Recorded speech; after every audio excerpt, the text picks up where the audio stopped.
Why do you think the U.S. is so easy to fool around with this leftist extremism hoax? Is it the Red Scare in history, or is it just plain idiocy? It's both. If the trend wouldn't be started in the U.S., we wouldn't talk about this in the U.K. and Europe either. But this is the beating heart of capitalism, the global domination over communism, wherever it might have been fomented, okay? America won the Cold War, and it was a very costly process. And America has been suffering since its victory over the USSR as well, because in the aftermath of the dissolution of the USSR, we reached an unprecedented level of super profits that are constantly expanding, and in the process of that expansion, that unlimited greed has created an environment where the working poor get shafted worse every single fucking year, okay? That's what happens when you have no safeguards. That's what happens when there's no counterbalance. So, of course, this country that successfully destroyed any alternative vision for an economic evolution is going to have an audience of receptive, brainless losers who will then turn around and say, no, it's not. The systems that we exist under are not the reason why we're suffering. It's the Guatemalan migrants. It's the transgenders. Okay, well, Donald Trump is doing unlimited warfare to all of those groups. Does it feel like things are more affordable for you? Wake up. At some point, you have to recognize that it's actually not the trans neighbors that you have that are destroying your lives, that are dominating your lives. It's not the Guatemalan immigrant that is just working a fucking factory to make sure that, you know, you can get cheap goods and commodities that you can consistently consume. That is actually the reason why you feel like you're never going to be able to own a home or retire at a fucking reasonable age. We exist under the complete domination of global capital, multinational corporations that are owned by people who have no loyalty whatsoever beyond expanding their profit margins when profit rates have a tendency to fall.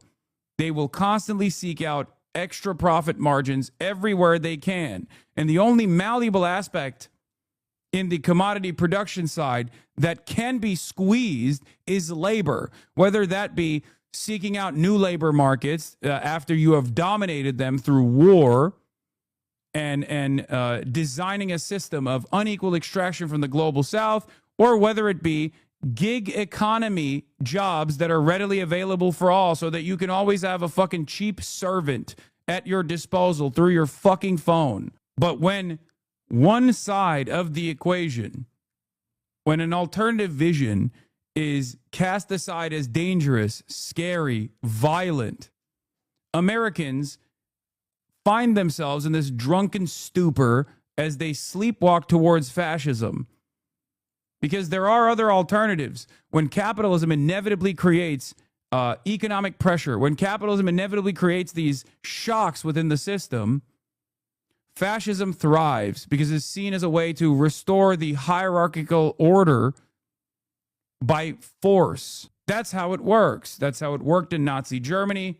That's how it worked in Mussolini's Italy. And that's how it's working here in the Western world. It's not just the United States of America. We say jump. Those European leaders say how high. They are completely and utterly servile in a way that is impossible to ignore now.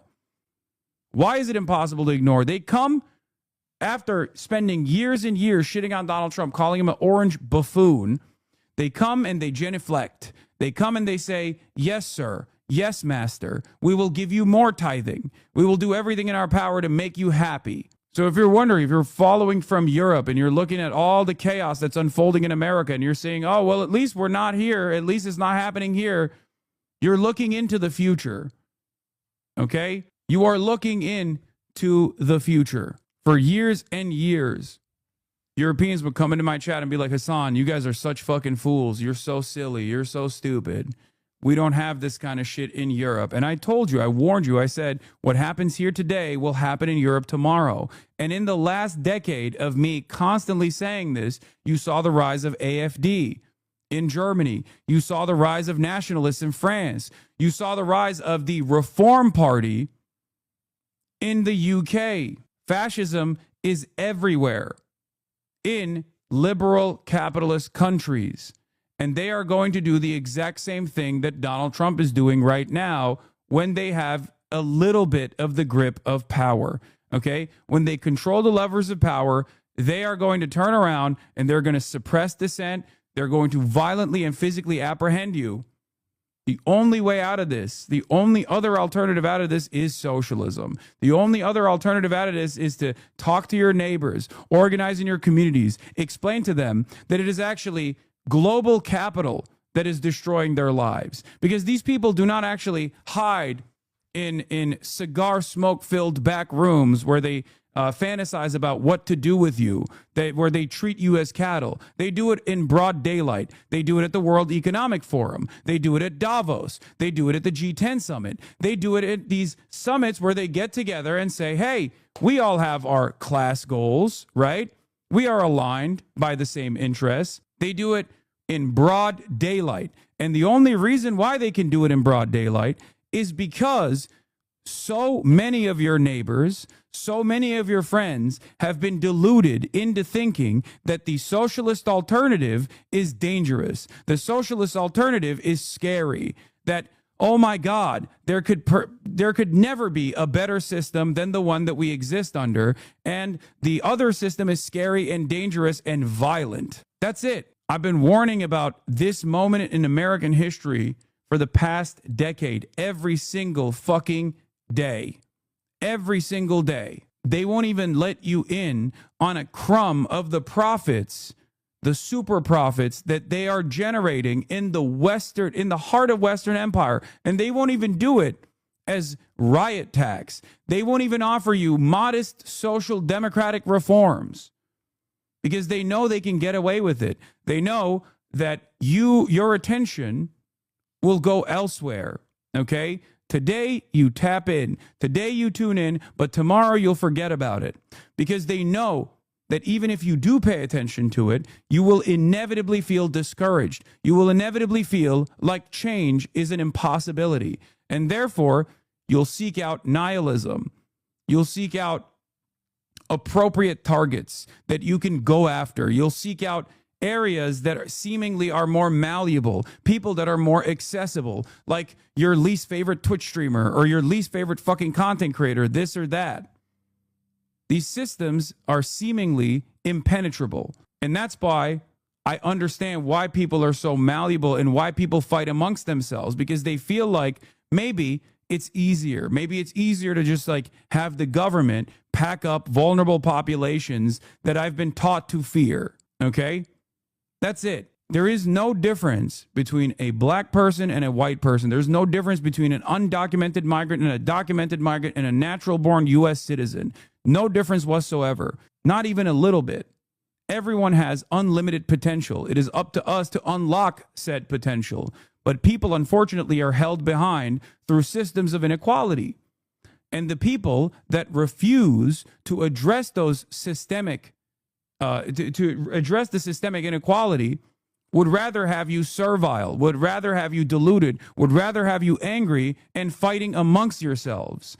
It's not different from when Lenin presented this reality, and it's not different right now. I'm not saying something that is new, okay? This has always been the design. The only difference now is that capitalism is completely won. It has dominated our lives. It has dominated our existence. We take it for granted. We think it's a part of the human nature. We can't even envision where we say, hey, can people get a little bit more in return for their productive labor, for their output? No, that's socialism. That's terrifying. That's bad.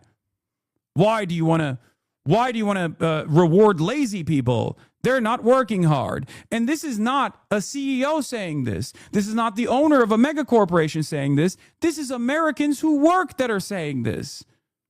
Think about that. They've been so brainwashed and so fucking brain broken that they turn around and say, people just like me, working an honest job, people that look exactly like me, people that have the exact same class interests, they're bad people. They're the real enemies, actually.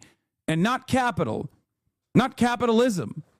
God forbid. and they fucking toil away, and they get their little treats on the sideline so that, you know, for a brief moment, they feel a sense of autonomy, a sense of purpose in their lives, a sense of humanity in their lives, and they just move along with their day. And change seems impossible. Change in the appropriate direction seems impossible. But as material conditions worsen, day in and day out, people get resentful. People get angry. And there's one party that takes that anger, that captures that attention, that captures all of that enmity, and redirects it back to targets that are vulnerable, targets that are easily dismissed. Because most people don't care. Most people are too self-invested. Most people don't have time to care. Most people are too busy trying to make rent. Most people are too busy trying to afford their fucking groceries. Most people are too busy with the fear that if they, God forbid, something terrible were to happen, they're going to be saddled with medical debt. So in that process, they get more and more angry. And then when someone comes along and says, you're angry, and it's because the groceries are too expensive, right? But you know who's made the groceries too expensive? The fucking Guatemalan dude that is slaving away in 100-degree heat to make sure that you can have tomatoes. That's the reason why your groceries are expensive. And when we deport that guy, instead of offering him the dignity that he deserves, that everyone deserves, but he deserves more than many others, okay, for toiling the fucking land for a goddamn decade, when we kick that guy out of this country, then groceries are somehow magically going to be less costly. It's bullshit. But people believe it. And the reason why people believe it is because there is no one out there in a position of prominence that turns around and says, how the fuck is that going to help?